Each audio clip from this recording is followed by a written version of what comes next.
नमस्कार, मैं हूं डॉक्टर अर्पित जैन, स्पर्श वेलनेस क्लिनिक इंदौर से। और आज हमारे साथ हैं यश जोशी, जो कि एक प्रोफेशनल एथलीट हैं। इनको एंकल की स्पोर्ट्स इंजरी हुई थी। कब से थी ये परेशानी आपको? लगभग से 2 महीने से। 2 महीने से परेशानी थी। और इसमें क्या क्या परेशानी आपको आती थी? एंकल में थोड़ा सा मतलब से स्प्रिन आना टाइम टू टाइम, हाँ। बॉडी स्टिफनेस से थोड़ा सा चलने में पेन आना, चलने में पेन आना, सीढ़ियाँ चढ़ना उतरना, सीढ़ी चढ़ना दौड़ना, उतरना। इन सब में पेन आता था।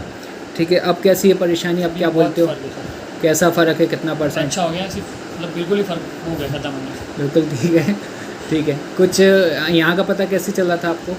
मेरे कलीग के थ्रू कर दिया। अच्छा, ठीक है। तो जैसा आपने सुना था क्लिनिक के ट्रीटमेंट के बारे में, वैसा आपको लगा? बिल्कुल सर। कुछ बोलना चाहते हैं ट्रीटमेंट के बारे में? ट्रीटमेंट सर बहुत अच्छा हुआ, रिकवरी जल्दी हो गई मेरी, उम्मीद से जल्दी हो गई, मतलब बहुत फर्क और है। आज की डेट में आप क्या क्या एक्टिविटीज़ कर पा रहे हो? सारी चीज़ जो पहले नहीं कर पा रहे थे, दौड़ना, वापस चलना, running चालू कर दिया, हर खेलना चीज़, सब वापस चालू प्रॉपर कर गेम्स दिया। वगैरह सब जो रूटीन में आप आ गया। स्पोर्ट्स, सारा बढ़िया है? बिल्कुल सर। खुश हैं आप ट्रीटमेंट से? जी सर, बिल्कुल। Thank you.